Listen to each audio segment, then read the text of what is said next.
Welcome back, everybody, for another deep dive. Yeah. Today, we're looking at something that you might not think we would, Okay. and that is the art of crafting effective prompts in a clinical setting. Interesting. We are going deep into a book called The Clinician's Handbook for Writing Effective Prompts by Dr. Kamlesh Bhargava. Okay. And now you might think prompts are all about AI, Right. but this book takes a really fascinating turn Okay. and focuses on how clinicians use language to shape everything from interactions to diagnoses, Mm. whether or not it's a human or an AI asking the question. Oh, wow. That's fascinating. Yeah, So you're saying like the way a question is asked exactly. impacts the information you get back? Impacts the information, the Yeah. diagnosis, the Yeah. treatment. Yeah. It really does emphasize that words are powerful tools, Yeah. especially in healthcare. It's really interesting how Dr. Bhargava emphasizes that the power of a well-crafted prompt really lies in its ability to extract valuable information and guide decisions, regardless of who's actually delivering it or asking it. Yeah, Really underscores the importance of understanding language yeah, in the medical context. absolutely. And he jumps right into prompts for history taking, which is the foundation of any patient encounter. Absolutely. But it's not just about asking questions, it's about asking the right questions in the right way. Right. So do you think this is something that's overlooked in medical training? I think it probably is. Yeah. Medical schools emphasize active listening, communication skills, Right. but the specific art of crafting these prompts might not get the attention it deserves. Yeah. A slightly different phrasing can change how a patient responds, Absolutely. which can impact the entire course of their care. For sure. For sure. Yeah. Just a subtle change. Dr. Bhargava gives the example of starting with the broad, open-ended question like, what brings you in today? Right. Instead of jumping right into like, are you experiencing chest pain? It's so simple. Yeah. But I can already see how that shift could encourage patient to share more openly. Exactly. It creates that sense of invitation Yeah. and allows the patient to kind of tell their story Yeah. before the clinician starts narrowing down with more specific inquiries. Right. It sets a different tone. Totally different tone Yeah. for the whole interaction. Yeah, for the whole. He also stresses the importance of using clear and simple language and ditching the medical jargon. Right.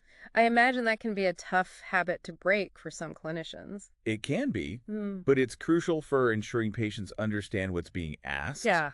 and that they feel comfortable sharing. Right. Using a phrase like, do you find it hard to breathe when you lie down at night? Yeah.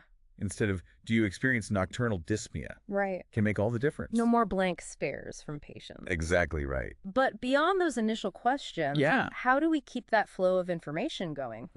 Dr. Bhargava talks about digging deeper with these follow-up prompts. Okay. Can you give an example of how that might play out in a real consultation? Sure. So let's say a patient mentions feeling dizzy. Okay. Instead of just noting it down, the clinician can use a prompt like, when does this usually happen and how long does it last? Yeah. Encourages the patient to provide more detailed responses. It's almost like, those detective shows Mhm. where they keep asking, like, and then what happened? Right. To piece together a whole picture. Yeah. And what I found really insightful is that the book goes beyond the physical symptoms Okay. and talks about the emotional aspects of health Yeah. that's often overlooked. It's incredibly important. Yeah. Acknowledging the impact of a condition Mm-hmm. can open up a whole new layer and lead to more holistic care. Yeah. A simple prompt like, how has this condition affected your mood or daily activities? Can reveal so much. Do you think there are specific prompting techniques that can draw out some of those more sensitive topics? There definitely are. Yeah. Building that rapport and trust is key. Okay. And sometimes using analogies or metaphors can make it easier for patients to express themselves. Okay. Instead of directly asking about anxiety, Right. a clinician might say, do you ever feel like your thoughts are racing like a car speeding out of control? Whoa. As a way to make an abstract feeling more concrete and relatable. Yeah. Yeah. He also mentions using visual aids. Uh, Can you give us an example? Sure. Imagine a patient struggling to describe how their pain spreads. Okay. Instead of getting stuck in vague descriptions, a clinician could say, does the pain spread anywhere else?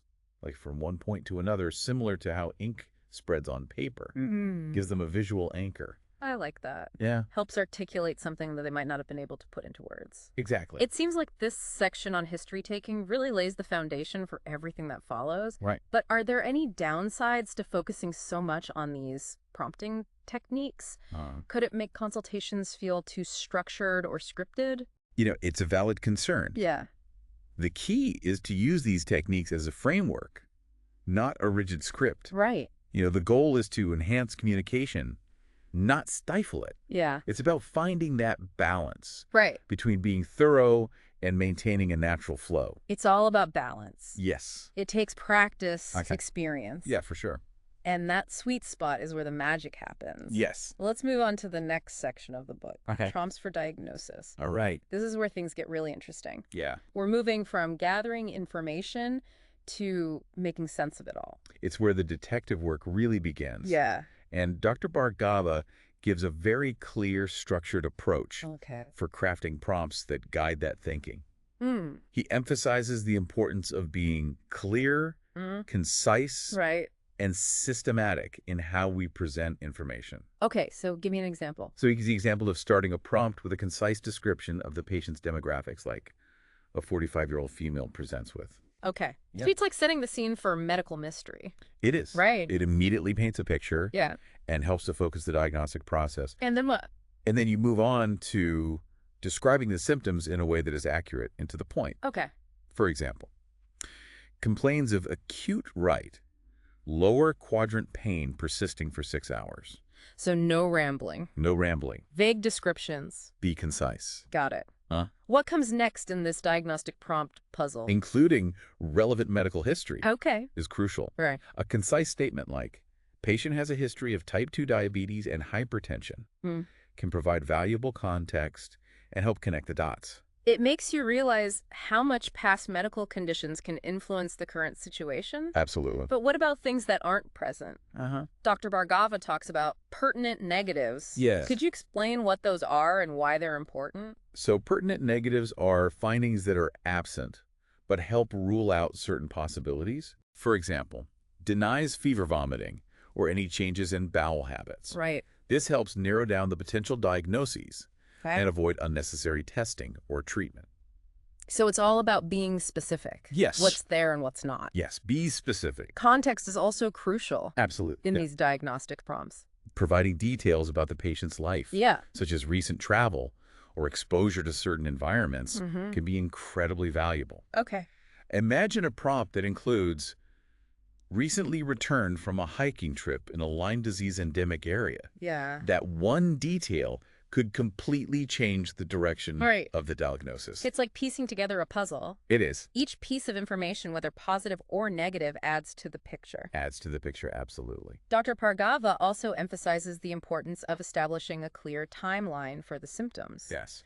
Yeah, a prompt might include something like, symptoms began abruptly 3 days ago with progressive worsening noted. Right. Helps track the progression and identify potential triggers. We can't forget about risk factors. Right. He gives an example like, smoker for 20 years with no attempts at cessation. Yeah.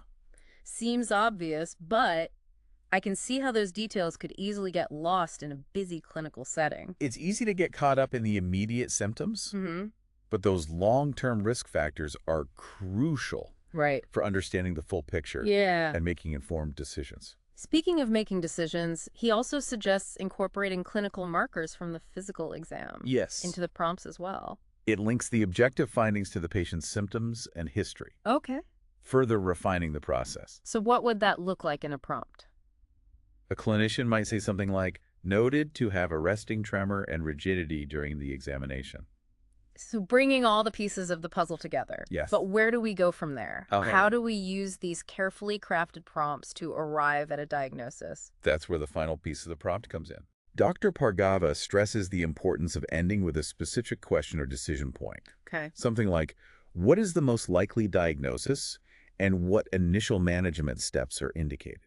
So it's not just about gathering information. Right. It's about using that information to guide action. Exactly. Moving from observation to decision-making. The true power of a well-crafted prompt shines through there. Yeah. It goes beyond simply collecting data. Right. and Yeah. becomes a tool for critical thinking and clinical reasoning. We've covered a lot of ground already, We have. from asking effective questions for history taking Right. to formulating a diagnosis using these structured prompts. Yeah. This is just the tip of the iceberg. Uh-huh. Dr. Bhargava's handbook goes on to explore prompts for choosing investigations, Okay. deciding on treatments, Right. and even crafting patient education materials. Wow. What are some of the common threads that run through all these different types of prompts? Well, one key theme is the emphasis on clarity and concision. Whether you're asking about symptoms, Uh-huh. or considering treatment options, or explaining a diagnosis to a patient using clear, simple language is paramount. That's like the golden rule of communication, It is, especially in healthcare. especially. What else stands out to you? Another recurring theme is the importance of context. Okay. Every prompt needs to be tailored to the specific patient, their medical history, their lifestyle, and their preferences. Yeah. Cookie-cutter approaches simply don't work in medicine. It seems like this focus on context and individualization is even more important Yes. in the next sections of the book, where we start talking about choosing investigations and treatments. Absolutely. But before we dive into that, let's take a quick pause Okay. to let everything sink in. That's good. And we'll be back soon to continue our deep dive into the world of effective prompts in healthcare. Looking forward to it. Welcome back. So let's jump right into investigations. Okay. Ordering tests is a huge part of medicine, Yeah. but it can also be a bit of a minefield. How can prompts help clinicians navigate those decisions and avoid unnecessary or even harmful testing? That's where Dr. Bhargava's insights become really valuable. Okay. He suggests framing prompts around common clinical scenarios to make them relevant and engaging. Instead of a generic question like, how do you diagnose anemia? Right. A prompt might present a case like, a postmenopausal woman comes in with fatigue. Okay. What are the most cost-effective investigations to consider? I see. So it grounds the question in Yeah. a real-world situation. does. Forces you to think about the specific needs of that patient. Yeah. I'm already seeing how this approach could lead to more thoughtful decision-making. He also emphasizes the importance of clearly defining the clinical objectives. Okay. What are you trying to achieve with these investigations? Okay. Are you ruling out a specific diagnosis, monitoring a condition, or assessing treatment response? It's like having a roadmap Ah. before you set out on a journey. You wouldn't just start driving without knowing where you're going. Right. Having that clear objective in mind helps choose the most appropriate and cost-effective tests. Absolutely. And speaking of cost-effectiveness, Yeah. Dr. Bhargava reminds us that it's not just about the price of the test itself, but also the potential downstream costs and consequences. So ordering a whole battery of expensive tests might seem thorough at first, Right. but it could lead to, unnecessary follow-ups, anxiety for the patient, and even potential harm from further procedures. Precisely. And those downstream effects can be both financial and emotional. Right. It's a reminder that every decision we make in healthcare has a ripple effect. For sure, for sure. You know? I imagine patient preferences play a big role here as well. They do. Do you think there's a risk of over-relying on guidelines and forgetting to consider the individual needs and values of each patient? It's definitely a tension clinicians have to navigate. The handbook emphasizes the importance of balancing those evidence-based recommendations with patient-centered care. Okay. A prompt might incorporate guidelines, but also ask, what are this patient's specific concerns and priorities? How might their financial situation or cultural beliefs influence their willingness to undergo certain tests? It brings back that idea of shared decision-making. Yes. It's not just about following a protocol. Right. It's about having a conversation with the patient, Absolutely. finding the best path forward together. And those conversations can be incredibly powerful. Yeah. When patients feel heard and understood, they're more likely to trust those recommendations and adhere to the plan. Speaking of adherence, let's move on to the section on prompts for defining pharmacologic treatment. Right. This is where things can get really complex, especially with all the different medications available. It is. And the constant influx of new research. It's a constant challenge for clinicians to stay up to date Yeah. and make informed decisions. You can inform decisions for sure. That are tailored to each patient's unique needs. Right. But Dr. Bhargava provides a framework for crafting those prompts that can help navigate those complexities. Okay. He suggests starting with a clear clinical scenario similar to what we discussed with investigations. So instead of just asking, how do you treat hypertension? Right. A prompt might present a case like, a 45-year-old male patient presents with newly diagnosed hypertension. Okay. Discuss the initial pharmacologic treatments, considering cost-effectiveness and potential side effects. Exactly. It sets the stage. It's the stage. I like that. It encourages a more nuanced discussion. Yeah. He also recommends providing a list of possible drug choices so clinicians can compare and contrast them in terms of effectiveness, side effects, and of course, cost. A prompt might ask, compare the cost-effectiveness of metformin versus sulfonylureas for a 58-year-old female with type 2 diabetes, Okay. considering her history of cardiovascular disease. That's a great example. It forces you to think critically about the different options and consider the individual patient's risk factors and comorbidities. It's not just about choosing the best drug in isolation. Right. It's about understanding how different medications might interact with each other. Yes. And with the patient's lifestyle. And their lifestyle, absolutely. I'm thinking about a patient who takes multiple medications for various conditions. Right. How can prompts help clinicians ensure those medications are working together harmoniously and not causing unintended side effects or complications? That's where the art of crafting prompts becomes really crucial. Okay. A prompt might ask, review this patient's current medication list and identify any potential drug interactions or contraindications. Right. What adjustments, if any, should be made to optimize their medication regimen? It's a reminder that prescribing medications is not a one-time event. It's not. It's an ongoing process. It is. That requires careful monitoring and adjustments over time. And those adjustments should always involve a conversation with the patient. Yeah. Their preferences, concerns, and lifestyle factors should be factored into every decision. We're seeing a recurring theme here. We are? The importance of patient-centered care. Absolutely. And that theme continues as we move into the section on prompts for defining non-pharmacologic treatment. I love the idea of exploring all the different ways we can help patients beyond just prescribing pills. Yeah. But I can also see how this area can feel overwhelming. Right. Where do you even begin when Well, there are so many different approaches and modalities to consider?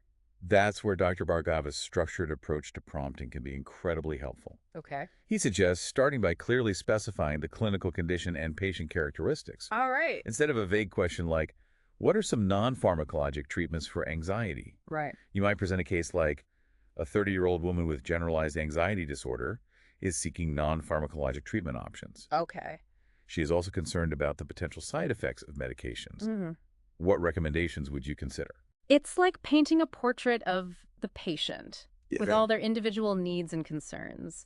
I can see how that would lead to a much more tailored and effective treatment plan. Exactly. And it's not just about finding any non-pharmacologic treatment, but choosing ones that are accessible, feasible, and of course cost-effective. So recommending intensive psychotherapy might not be realistic Right. for someone who can't afford it or doesn't have reliable transportation Right. to get to appointments. It's about considering their socioeconomic status, their access to healthcare resources, and even their cultural beliefs and preferences. I appreciate that the book emphasizes the importance of evidence-based practices. Yes. It's not just about suggesting any random lifestyle change or alternative therapy. A prompt might ask, based on the latest research, what are the most effective non-pharmacologic interventions for managing chronic pain in patients with osteoarthritis? So it's about grounding those recommendations in science. It is. And ensuring that we're offering patients the best possible care. Exactly. And it's also about recognizing that what works for one patient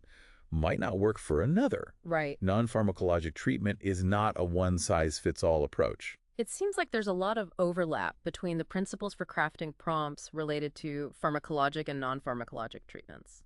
There is. Okay. It's about being clear, concise, context-specific, and patient-centered. Right. And in both cases, it's crucial to involve the patient in the decision-making process and ensure they understand the risks and benefits of different options. I imagine this is even more important with non-pharmacologic treatments. It is. Which often requires significant lifestyle changes and ongoing effort from the patient. You're absolutely right. The success often hinges on patient motivation and adherence. And that brings us to another important aspect of patient care. Okay. Education. Yes. Even the best treatment plan won't be effective if the patient doesn't understand it or know how to follow it.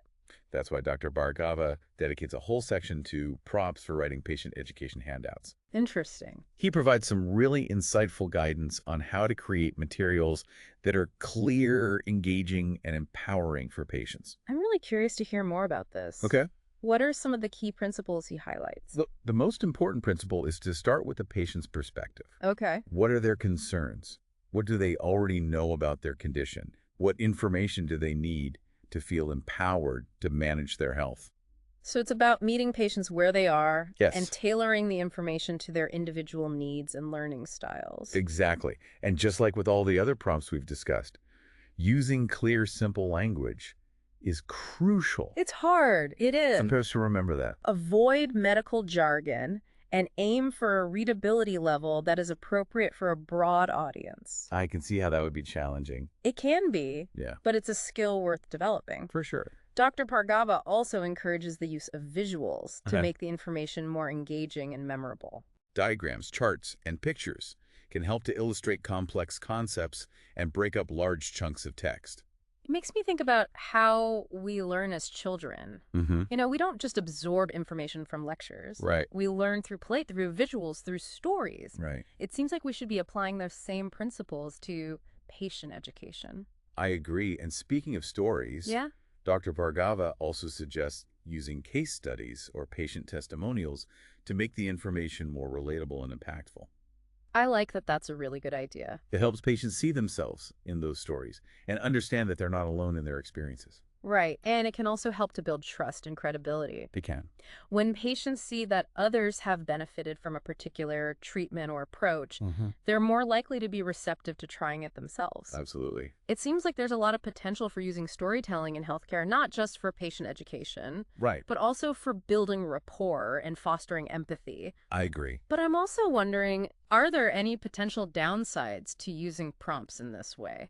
Could it create a sense of distance or formality in the doctor-patient relationship? That's a valid concern. Yeah, It's important to remember that these prompting techniques are tools to enhance communication, right, not replace genuine human connection. right. The goal is to use them in a way that feels natural and authentic, Yeah. not robotic or scripted. Finding that balance is key. It is. It's about using these techniques to guide the conversation Yeah. while still leaving space for spontaneity, intuition, Uh-huh. and the unique dynamics of each doctor-patient relationship. Absolutely. So before we wrap up this section on patient education, Right. what are some key takeaways you want to leave our listeners with? I think the most important takeaway is that effective patient education is not just about providing information. Right. It's about empowering patients to actively participate in their care Mm-hmm. and make informed decisions about their health. And that starts with creating materials that are clear, concise, engaging, and relevant to their individual needs. It's about shifting from a model of doctor knows best Right. to a model of shared decision-making and partnership.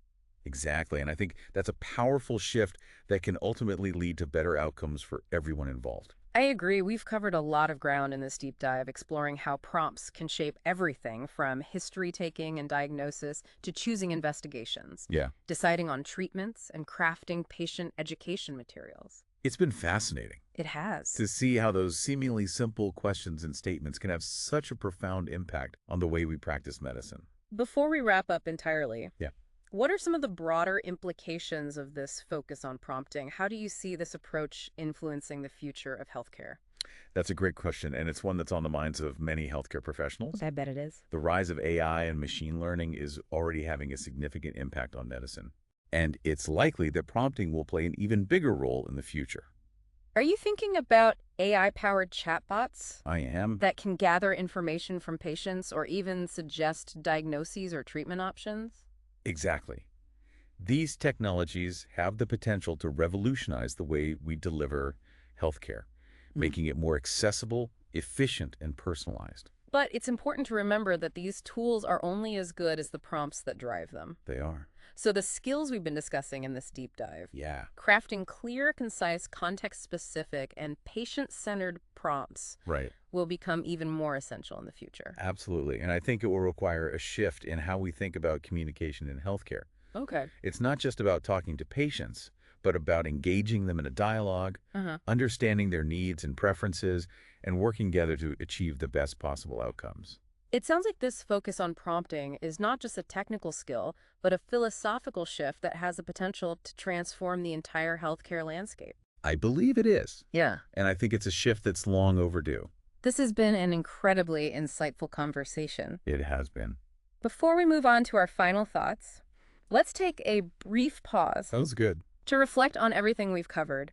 It really highlights how much potential there is in refining the way we use language in healthcare. Yeah, it's really exciting to think about. It is. How these seemingly small shifts can have such a ripple effect. Yeah. Impacting not just individual encounters, but the whole system. Before we wrap up our deep dive, Yeah. I'm curious to get your take on something. Sure. We've talked about how AI could use these prompts to enhance healthcare. Right. But are there any potential pitfalls or ethical considerations we need to keep in mind? Yeah, it's definitely important to approach these advancements thoughtfully. Yeah. One concern is ensuring that these AI-powered tools don't exacerbate existing health disparities. Right. We need to make sure that these technologies are accessible to diverse populations and that the prompts used are culturally sensitive and inclusive. So it's not just about the technology itself, but how it's implemented and who has access to it. Absolutely. We also need to be cautious about over-reliance on AI. Yeah. These tools can be incredibly powerful. They can. But they should augment, not replace, human judgment and intuition. Right. The doctor-patient relationship is built on trust and empathy. Yeah. And nuanced communication. Yeah. And we can't lose sight of that. Right. That human connection is at the heart of healthcare. It is. It's about understanding the whole person. Yes. Not just their symptoms or lab results. I completely agree. And that's why I believe the skills we've been discussing, crafting clear, concise, context-specific, patient-centered prompts will become even more important in the future, regardless of whether they're delivered by a human or a machine. It's about using language as a tool for understanding, connection, and ultimately healing. Beautifully put. This has been an incredibly insightful conversation. It has. I hope. If listeners are interested in exploring this topic further, I highly recommend diving into Dr. Bhargava's Handbook. Absolutely. It's packed with practical examples and thought-provoking insights. It is. That can help anyone involved in healthcare. Yep. From seasoned clinicians to students just starting their journey. Absolutely. Well, that brings us to the end of our deep dive into the art of crafting effective prompts in clinical settings. Yes, it does. I hope you found this exploration as fascinating as we did. I did. It's been a pleasure sharing these ideas with you. Likewise. I hope it inspires everyone to think more intentionally about the words they use. Yeah. And to recognize the power of language in shaping the future of healthcare. Remember, even the smallest shifts in communication can have a ripple effect. They can. Creating a more empathetic, patient-centered, and ultimately effective healthcare system for everyone. For everyone, absolutely. And thanks for joining us on this journey of discovery. Yes, thank you. We'll catch you on our next deep dive.